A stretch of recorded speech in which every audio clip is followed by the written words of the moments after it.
Vamos então a mais uma aula. Nessa aula vamos ver aí então o módulo de resiliência. O que seria esse módulo? Como que a gente aplica no nosso projeto? Bom, indo aqui no nosso projeto padrão, modelo, nós temos aqui então, nós já vimos os carregamentos, como que insere os dados no carregamento para verificação mecanicista no software MNLayer.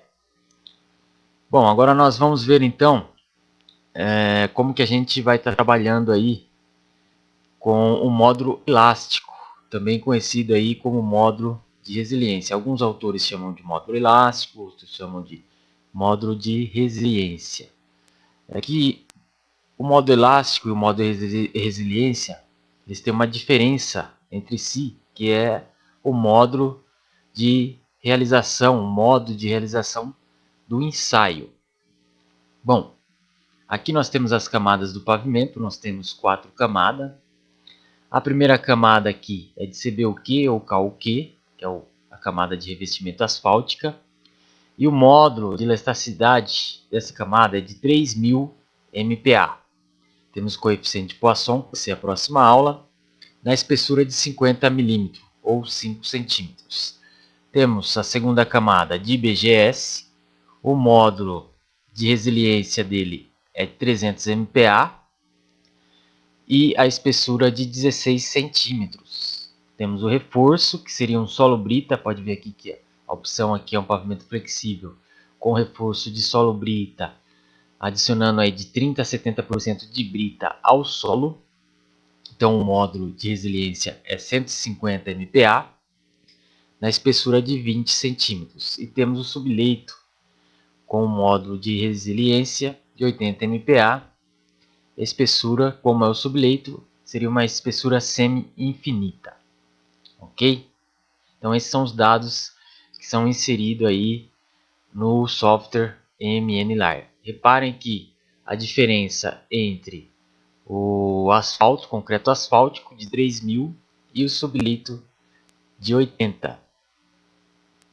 Então o módulo elástico do asfalto é maior do que o do solo.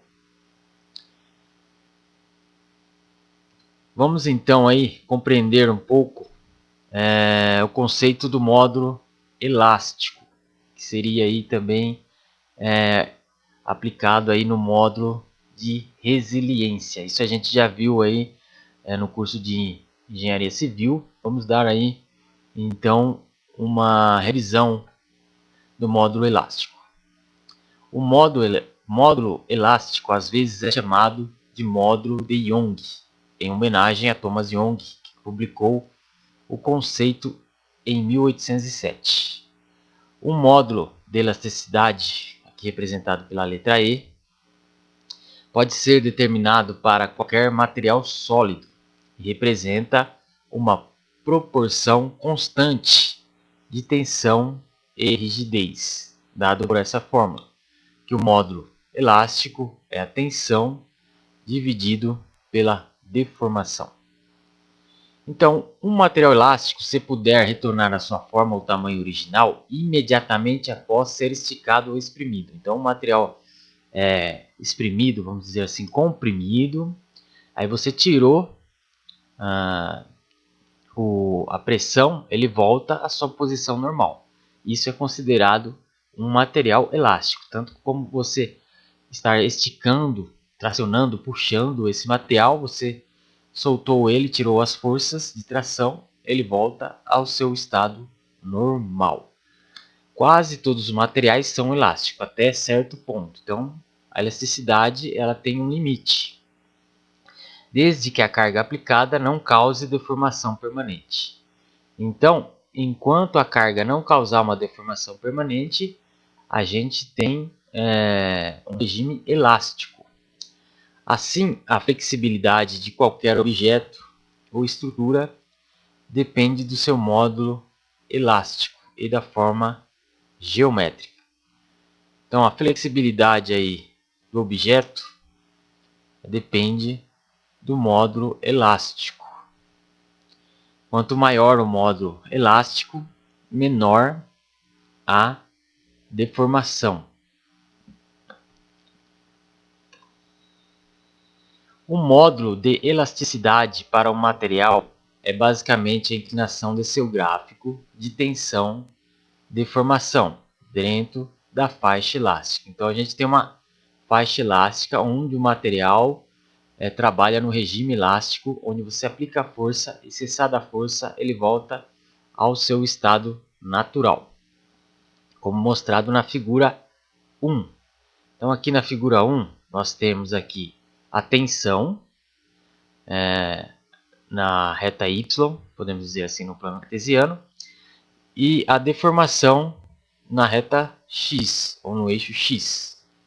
E o regime elástico, pode ver que ele é linear. Ele é linear. É um crescimento linear. Então, até esse ponto aqui, a carga aplicada está no regime elástico. Então, se eu tirar essa carga, o material, por exemplo, o aço, ele vai voltar a seu estado normal, ao seu tamanho normal. A figura 2 mostra uma curva de tensão versus deformação do aço. A porção linear inicial da curva é a faixa elástica do aço. Que aqui o exemplo seria um cilindro de aço. Então, aqui seria o regime elástico. Se o material for carregado com algum valor de tensão nessa parte da curva, ele retornará à sua forma original. Assim, o módulo de elasticidade é a inclinação dessa parte da curva, e é igual a cerca de 207.000 MPa. Então, o módulo de elasticidade do aço é 207.000. Veja aí quão grande é esse módulo de elasticidade comparando com o módulo do revestimento asfáltico que nós usamos ali no exemplo modelo, que é 3.000 MPa. É importante lembrar que uma medida do módulo de elasticidade de um material não é uma medida de resistência. Então, não vamos confundir módulo de elasticidade com a resistência do material. Não quer dizer que se o módulo de elasticidade ou resiliência do asfalto é de 3.000 MPa, não quer dizer que ele tem uma resistência de 3.000 MPa, que seria aproximadamente 30.000 quilos por centímetro quadrado. Então, se você colocar 30.000 toneladas num pavimento, vai dar uma deformação plástica. Então, não é uma medida de resistência, é uma medida de elasticidade do material. Resistência é a tensão necessária para quebrar ou romper o material. Então, por isso que o módulo de elasticidade ou módulo de resiliência não é uma medida de resistência, porque a resistência é quando rompe. Então, se a gente colocar os 30 toneladas em cima do asfalto, ele vai romper. Então, não tem essa resistência. É diferente o conceito, como listrado na figura 1. Enquanto a elasticidade é uma medida de quão bem o material retorna à sua forma e tamanhos originais. Então, quanto maior o módulo de elasticidade, melhor vai ser o retorno à sua forma. Então, ele retorna ao seu estado natural mais, vamos dizer assim, facilmente. Quanto maior o módulo de elasticidade, maior vai ser a carga que você vai poder aplicar, e depois de cessar essa carga, ele voltar ao seu tamanho original. Aqui nós temos aqui então no gráfico o regime elástico. A partir desse ponto, quando você aplica uma carga, já começa o regime plástico, onde a deformação não volta. Então aqui, se você aplicar uma carga de compressão e esse cilindro de aço, ele diminui o diâmetro aí, vamos supor que ele tem 10 centímetros, ele for para 9 centímetros, quando você tirar a carga, no regime plástico ele não volta aos 10 centímetros. Ele vai ficar com 9 centímetros. E aqui é o ponto de ruptura, onde é aplicada essa carga, tem um nome específico desse ponto que agora fugiu da mente. Onde se é aplicado a carga, você vai causar aí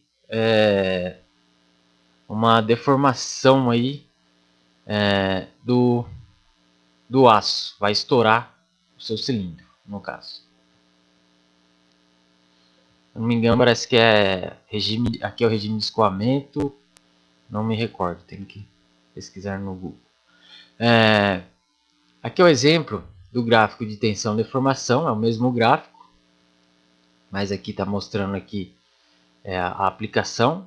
Então aqui nós temos o regime elástico, onde a deformação é de 0,0014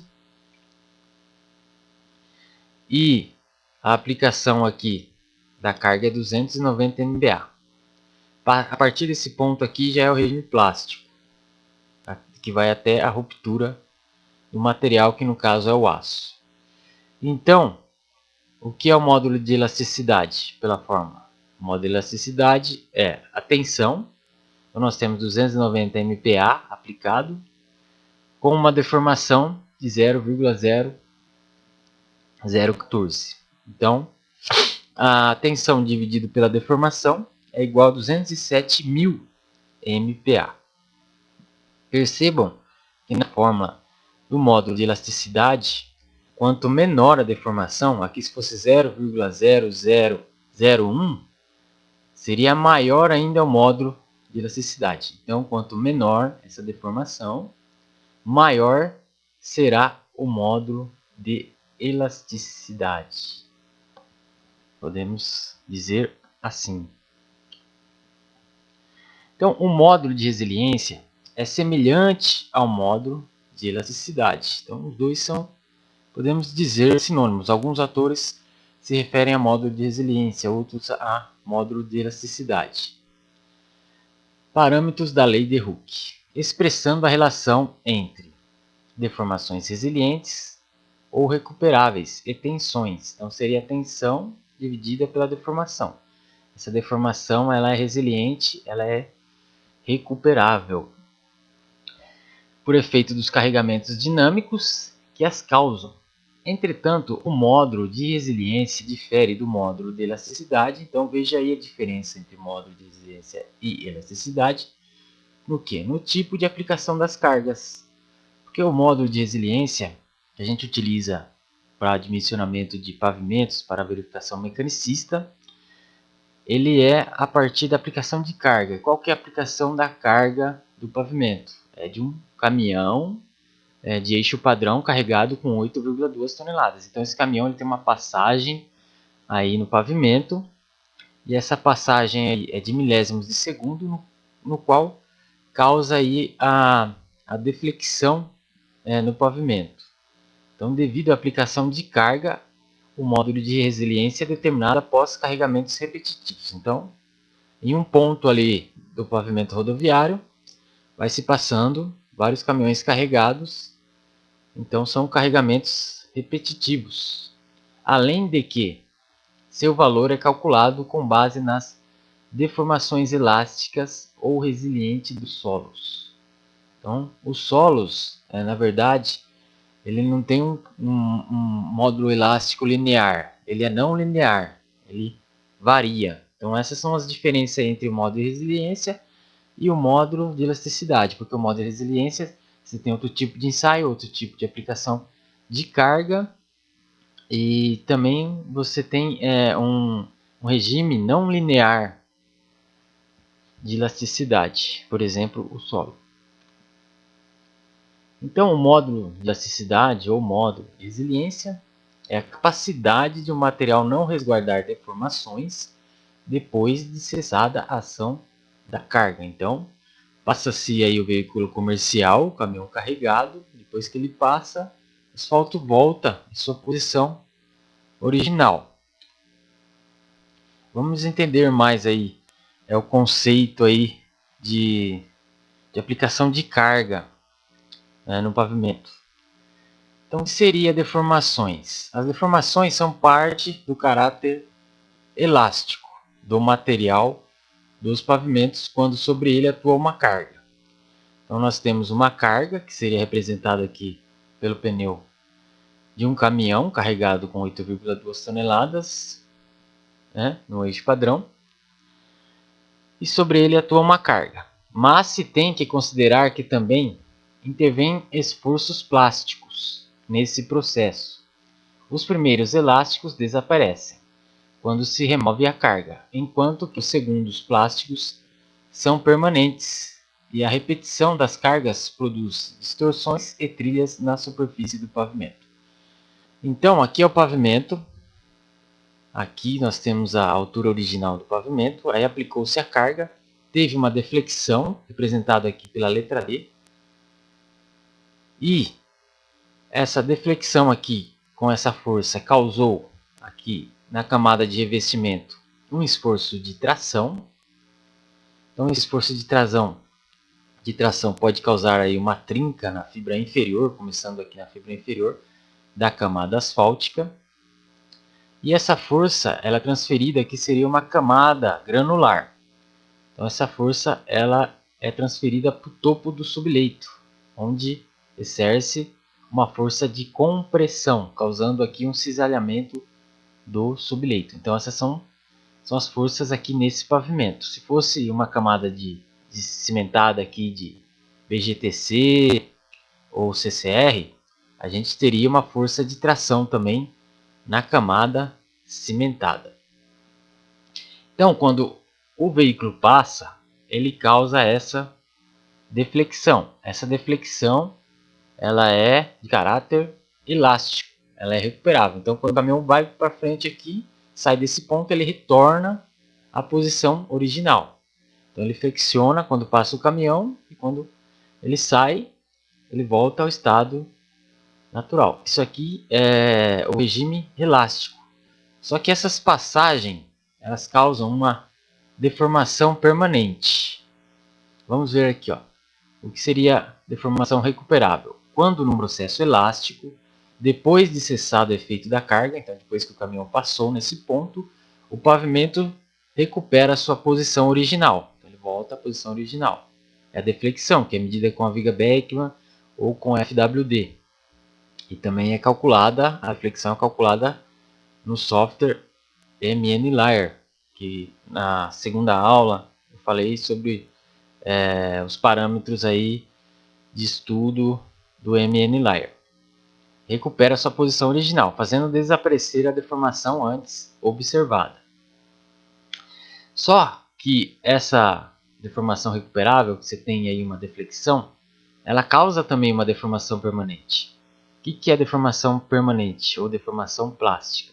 Quando, por efeitos plásticos, o pavimento ainda mantém uma deformação residual que permanece mesmo depois de cessado o efeito da carga. Então, quando passa o caminhão, você tem aí uma deformação plástica recuperável, só que também fica uma deformação permanente, uma deformação plástica. Só que essa deformação plástica é menor que recuperável. Vamos ver aqui melhor nessa figura. Aqui nós temos uma seta representando aqui a roda de um caminhão carregado com 8,2 toneladas. Aqui é a superfície original do pavimento. Então, a partir do momento que eu apliquei essa carga, esse pavimento deu uma deflexão aqui, representada por essa linha. Então, o pavimento abaixou, ali centésimos de milímetro, por exemplo. Então, esse DT é a deformação total. Seta para baixo, deformação produzida pela carga. Então, esse DT é a deformação total, ou podemos falar aí a deflexão do pavimento. E esse DR é a deformação recuperável. Então quer dizer que o pavimento se recuperou, mas ele não voltou à sua forma original. Pode ver que a superfície original do pavimento é aqui, e quando ele se recuperou aqui, ó, na deformação recuperável, ele ainda faltou um pouquinho para ele se alinhar aqui com a superfície original. Então nós temos aqui uma deformação permanente, ou deformação plástica, que seria a diferença entre a posição original da superfície, antes de aplicar a carga, e depois de retirada. Por exemplo, no asfalto parou o caminhão, você colocou lá a viga Beckmann, você mediu a deflexão lá, está em 0 o manômetro. A hora que o caminhão sair, aí você vai medir de novo, ele está em 100 centésimo. Então quer dizer que houve uma deflexão aí de 1 milímetro. Dentro dessa deflexão, nós temos a deformação plástica ou deformação permanente. Que seria? Seria a fadiga do pavimento. Só que essa fadiga, na passagem de um caminhão, é um número bem pequeno, é quase não considerado. Como que a gente considera a fadiga? Por exemplo, se eu dimensionei um pavimento pesado para 20 mil passagens de eixo padrão. Então, durante essas passagens, durante 12 anos, tem a passagem de 20 mil eixos padrão. Então, essa passagem, quando o caminhão passa, causa uma deflexão. Ele retorna ao seu estado normal, mas ele tem uma fadiga. Ele vai dando ali microfisuras. Só que essas microfisuras, elas vão se transformar em trinca somente depois da vida útil do projeto aí, de 5 anos, 10 anos, aí que vai aparecer as trincas no pavimento. Então, essas deformações são microfissuras que vão sendo aplicadas aí no pavimento, conforme a passagem do tráfego, e essas microfissuras, depois de várias passagens aí do eixo padrão, por exemplo, 20 milhões de eixo padrão, de passagem de eixo padrão, é que essas microfissuras elas vão se transformar em trinca e vai refletir ali no pavimento. Então, no software, a gente quer saber o quê? A gente quer saber a deflexão ali do pavimento e quer saber o esforço de tração na camada do pavimento, na fibra inferior. Para a gente saber se ela vai aguentar a passagem dessas, por exemplo, de 20 milhões de passagens de eixo padrão na rodovia e não vai aparecer as trincas antes da vida útil de projeto. Se o projeto tem 10 anos, você não quer que durante 5 anos o asfalto esteja todo trincado. E daí começar a soltar o revestimento asfáltico por causa de trinca ou surgir novas patologias. Então, por isso que é importante o módulo de elasticidade, o módulo de resiliência do material que você está usando, porque é ele que vai dar a garantia se ele não vai trincar todo, se ele não vai afundar, né? Então, por isso que a gente estuda aí o módulo de resiliência, para evitar, principalmente aí um exemplo mais prático, é para evitar trincas no pavimento, porque a passagem dos caminhões eles causam uma deformação plástica, que são microlisuras, que acumuladas essas passagens, essas microlisuras se transformam em fendas e depois em trincas e patologias no pavimento. Então vamos ver aí o módulo de resiliência, a fórmula. Em laboratório, experimentalmente, o módulo resiliente é determinado pela relação da tensão aplicada e a respectiva deformação sofrida. Seria aí similar ao módulo de elasticidade. Um parâmetro importante para o entendimento do comportamento tensão-deformação dos materiais de pavimentação. Então, reparem aqui que nós temos um regime linear elástico e um regime não linear, que ele não é uma reta inclinada. Então, os solos, ele basicamente, ele apresenta aí um comportamento não linear. O material raramente apresenta um comportamento elástico linear. Então, geralmente é um comportamento elástico não linear. Aí você tem que aplicar outras fórmulas para estar adequando devido ao seu regime não linear elástico. A recomendação de substituir o CBR e outros valores de resistência de materiais pelo módulo de resiliência foi baseado nas seguintes razões. Então, quando a gente vai dimensionar pelo método empírico do CBR, a gente calcula o CBR de projeto. Em cima do CBR de projeto, nós temos o ábaco, no qual calculamos as espessuras dos materiais do pavimento.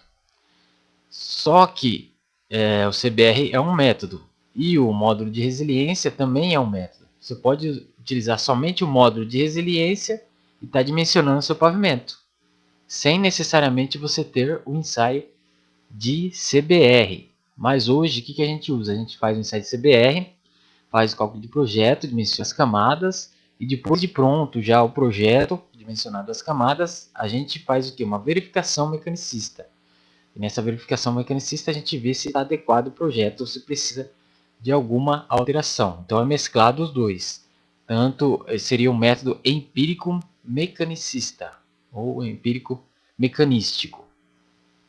O módulo de resiliência indica uma propriedade básica do material que pode ser utilizada na análise mecanicista de sistemas de múltiplas camadas. Então, para dimensionar pelo módulo de resiliência, você vai fazer uma análise mecanicista do seu projeto de dimensionamento de pavimento flexível. O módulo de resiliência é um método aceito internacionalmente para caracterizar materiais para o projeto de pavimentos e para sua avaliação de desempenho.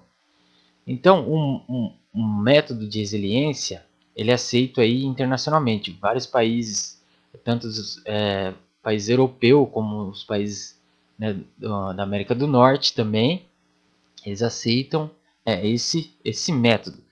Tanto que quando uma obra ela é financiada aí pelo BRI, Banco Mundial Internacional, eles exigem que seja feito esse método pelo módulo de resiliência.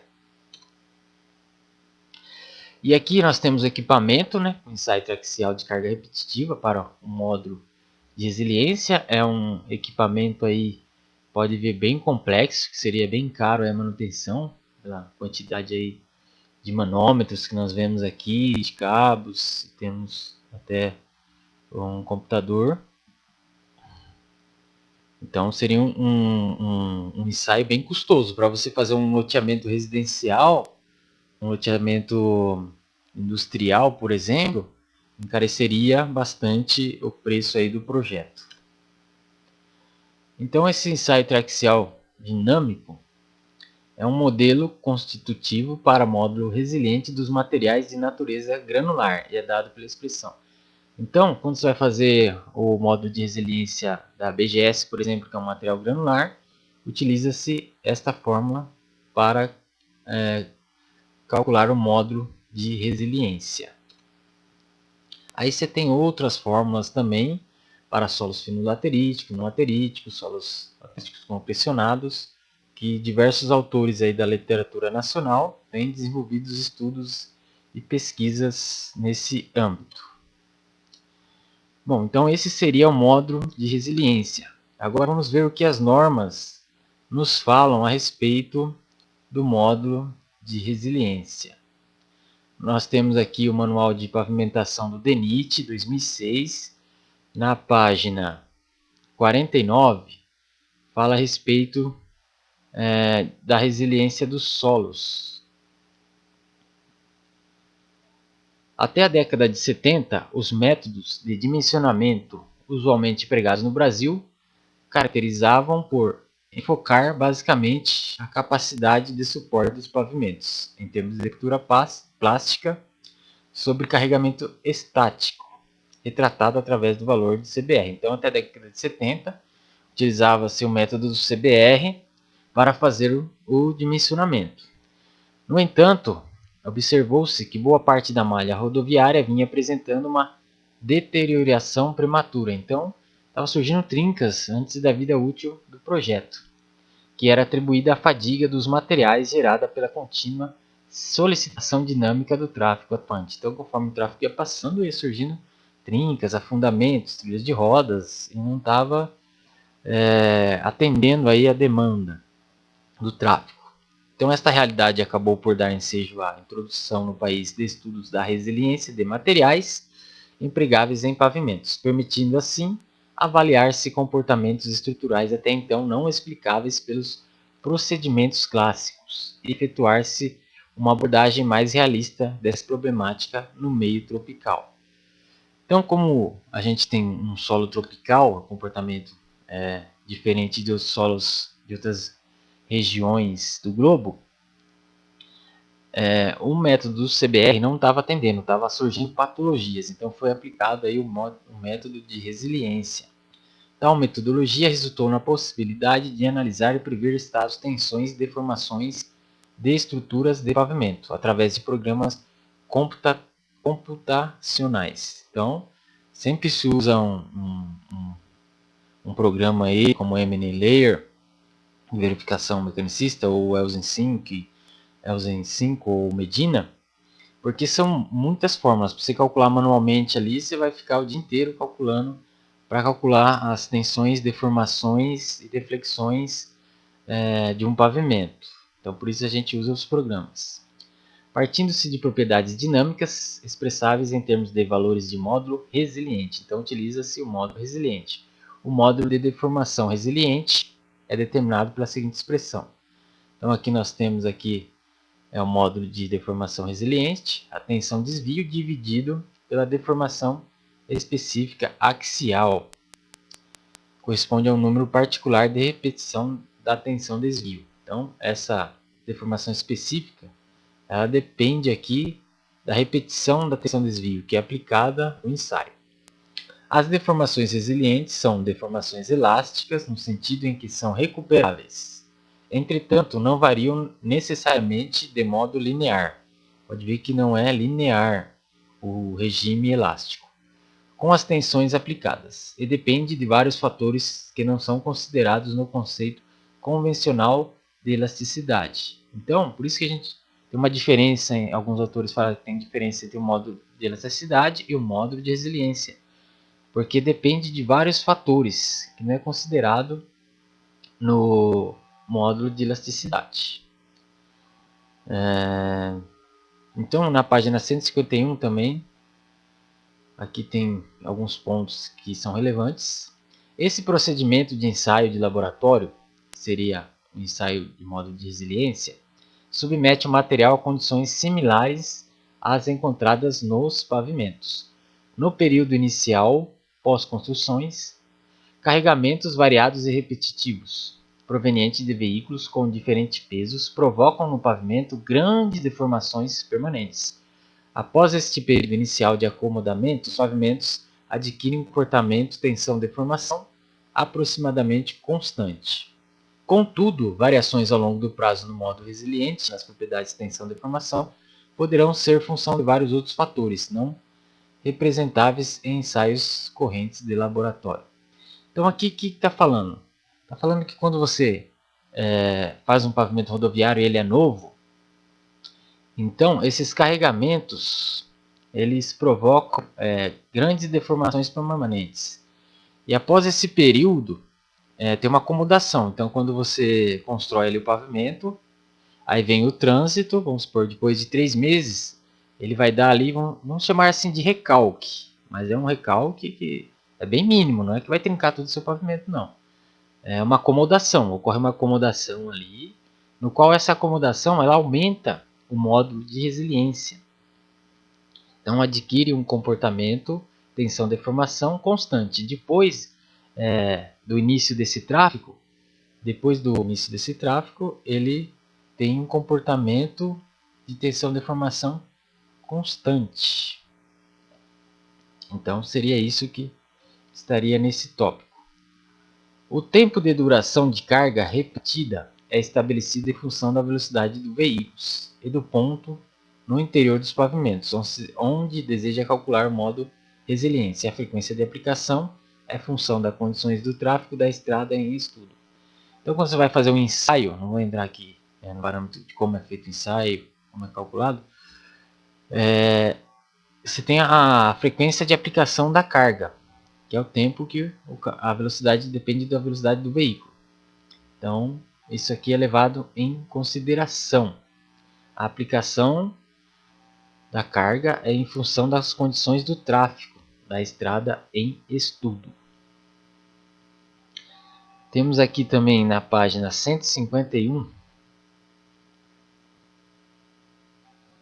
Vamos para a página 151, que tem um ponto aí importante que a gente deve estar analisando.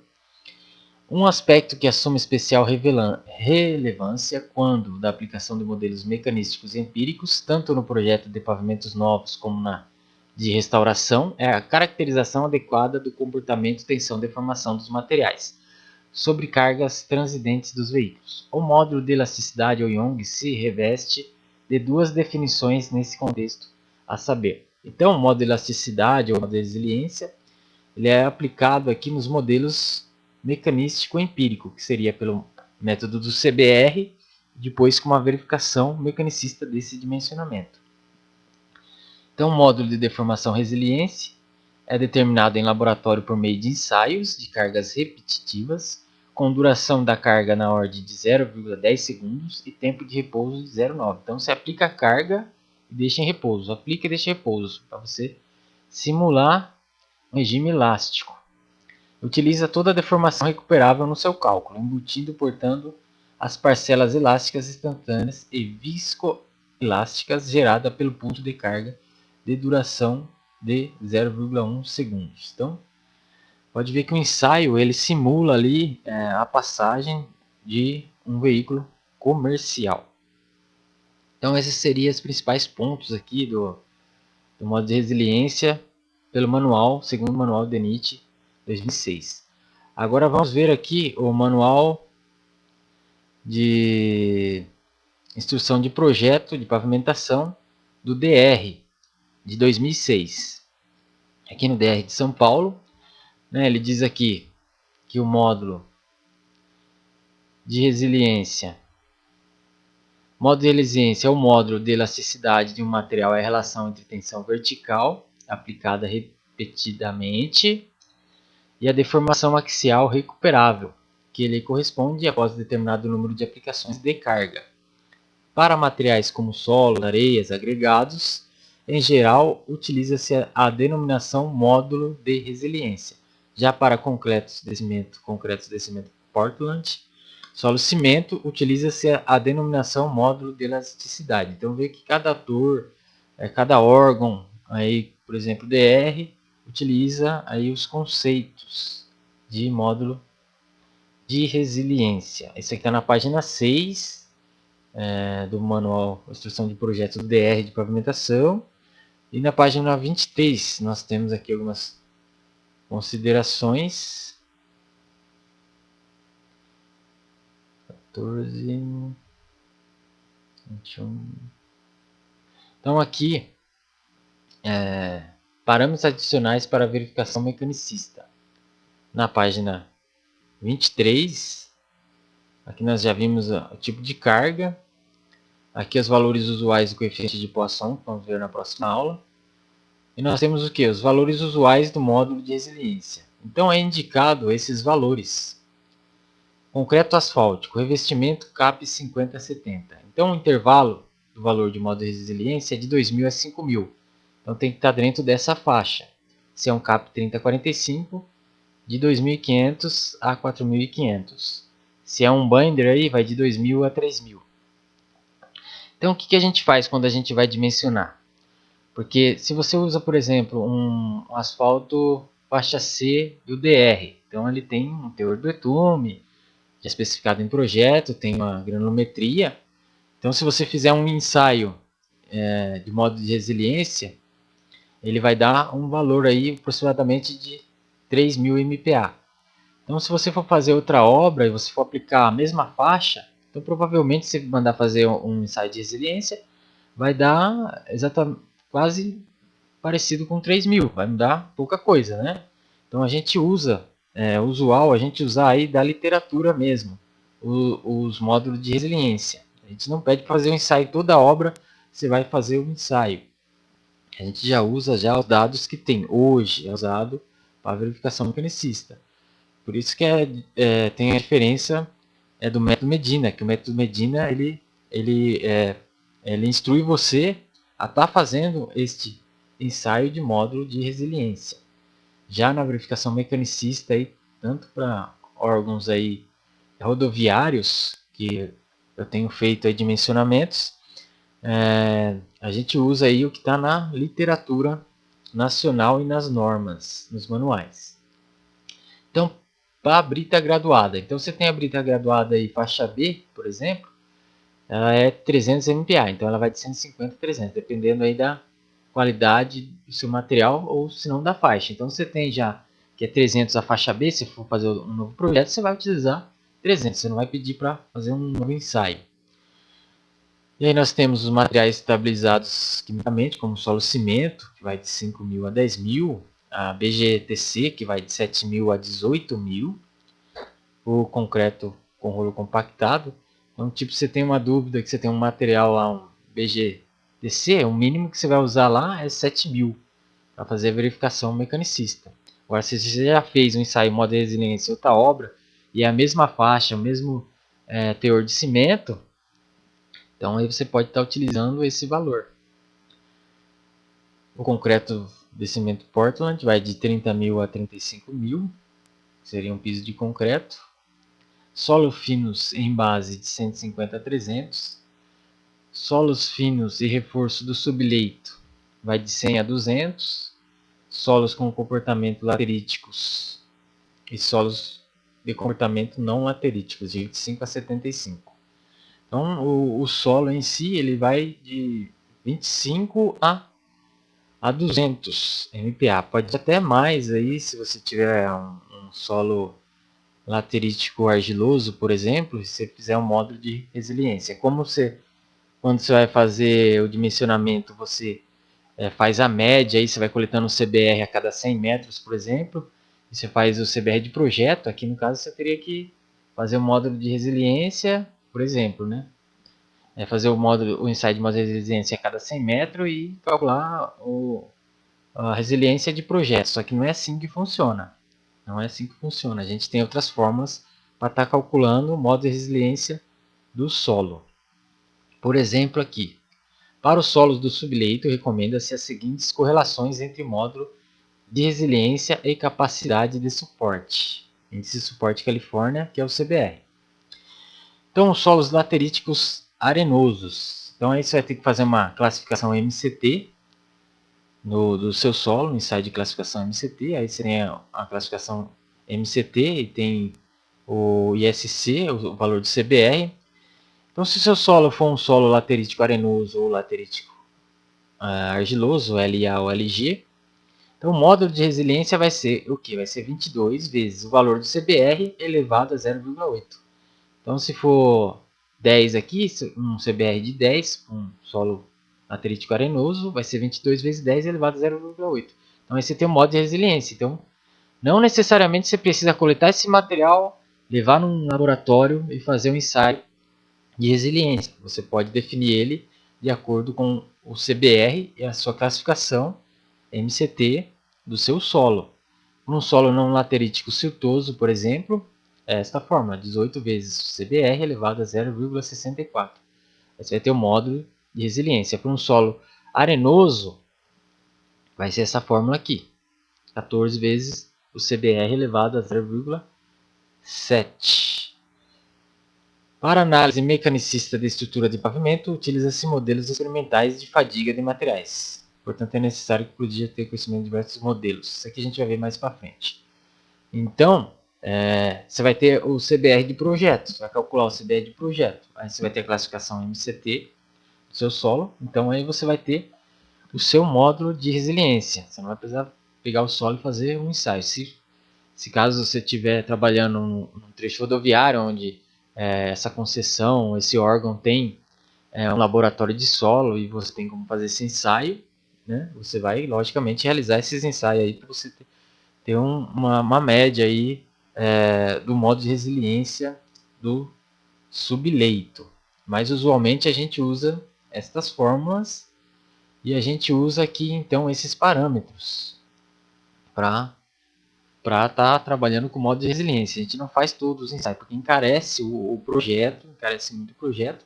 E no caso, igual eu falei, de um material que você tem uma faixa já definitiva, que já foi feito um ensaio, então você já tem a base ali, e você vai usar a mesma faixa, não vai mudar o modo de resiliência. O modo de resiliência vai ser muito aproximado ali, a diferença vai ser mínima. Por isso que a gente usa aí estes valores. Então aqui são os dados, essa tabela aqui, do manual de pavimentação do DR. Vamos dar uma olhada aqui também na IP08, que seria aí da Prefeitura de São Paulo. A IP08 é análise mecanicista a fadiga e estruturas de pavimento. Então, após o dimensionamento do pavimento, pela instrução preconizada pela Prefeitura de São Paulo, o projetista fará a avaliação de deformações, de tensões e deflexões na estrutura, que seria lá pelo software, a gente vai analisar lá deformações, tensões e deflexões. As avaliações deverão compreender os pontos de interesse em cada camada. Então, cada camada é analisada, que é sujeito ao fenômeno da fadiga, no caso aí do CBUQ e do BGTC, uma camada cimentada. Na zona de solicitação mais crítica. Então, nós já vimos que a zona de solicitação mais crítica é topo subleito, topo do revestimento, camada inferior do revestimento. O eixo padrão para avaliação será o eixo simples de roda duplas, que nós vimos, com as seguintes características médias. Então, aqui a distância aí do centro geométrico é de 340 milímetros, a distância entre o centro de gravidade dos pares de rodas é de 1810 milímetros, aqui seria 1,80 m, a distância entre as duas rodas lá dos eixos, né? Isso aí a gente não aplica ali no MN Linear. A carga sobre o eixo é 80 kN e a pressão é de 600 kPa. Lá a gente está usando 0,56 MPa, aqui seria 0,6 MPa. Para a realização de tais avaliações, o projetista deverá informar a espessura das camadas, conforme dimensionamento básico, bem como valores dos módulos de elasticidade ou de resiliência dos materiais que compõem as camadas, que poderá ser realizado com o auxílio do quadro 8.1, não se abandonando novos resultados que a pesquisa e a experiência em obras e controle tecnológico possam trazer. Então, por isso que é interessante você também realizar os ensaios de modo de resiliência e para você ter uma comparação aí com os parâmetros que você utiliza no seu projeto. Então, a Prefeitura de São Paulo ele dá este quadro aqui, que é a estimativa dos módulos de resiliência, que é o mesmo lá utilizado lá no manual do DR.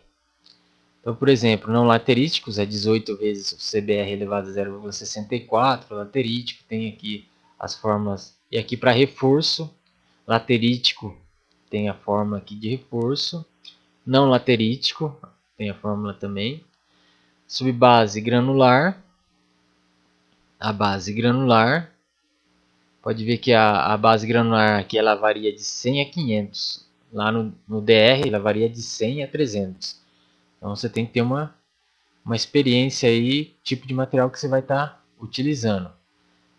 Uma base cimentada, BGTC vai de 5.000 a 15.000, o concreto asfáltico vai de 3.000 a 5.000, já o pré-misturado a quente de 2.000 a 2.500, o binder de 1.400 a 1.800. Então, esses parâmetros que a gente utiliza para estar fazendo a verificação mecanicista no MN-LAR. Isso aqui é indicado aí pelas normas. Então vamos agora para finalizar essa aula que está bem extensa. Espero que não esteja muito cansativo, que estejam aprendendo aí, absorvendo as informações. Nós já no software QMLR já colocamos aqui os carregamentos, loads. Agora vamos para camadas, layers. Vamos clicar na aba layers. Será que não dá para aumentar essas letras? Bom, ela vai estar aqui em layer, vai estar individual problemas. Você vai clicar em todos os problemas aqui. Você vai clicar aqui em individual problemas. Aí ele vai criar uma coluna. Então, como a gente tem aí 4 números de camadas, no nosso exemplo, nós temos aqui 4 camadas, né? Então a gente vai estar trabalhando com o número de camadas igual a 4. 4 camadas. Aí ele já cria aqui 4 camadas. E aqui ele pede um módulo de elasticidade. Então, qual que vai ser o módulo? Deixa eu ver se eu consigo colocar aqui. Aí. Qual que vai ser o módulo de elasticidade, por exemplo, do concreto asfáltico? É 3.000 MPa, que é o que a gente está usando lá do DR. 3.000 MPa. Seria aí uma faixa C do DR, por exemplo. Na segunda camada, seria o que? Um BGS, o módulo elástico, módulo de resiliência de 300. Então vamos colocar 300. O reforço, que seria a terceira camada, um módulo de elasticidade de 150, porque é 50% de brita e 50% de solo brita misturado. E o subleito de 80. Então, nós vamos aqui colocar 80. Depois vai ter outras aulas que eu vou estar utilizando as fórmulas lá para calcular a modo de resiliência do solo. Como que a gente pega o CBR de projeto e aplica lá. A gente vai estar calculando também nas aulas futuramente. E agora falta o quê? Falta o coeficiente de Poisson para a próxima aula. As espessuras das camadas em milímetro. E aqui a relação de fricção entre as camadas, que a gente vai estar vendo aí nas próximas aulas. Então esses seriam os módulos de elasticidade de acordo com o material que a gente utilizou e como que a gente consegue definir esses módulos de elasticidade. O correto é você fazer um ensaio, mas geralmente a gente usa a correlação aí com a literatura nacional e as normas de âmbito nacional, ok? Então essa aula fica por aqui. Na próxima aula vamos ver o coeficiente de Poisson.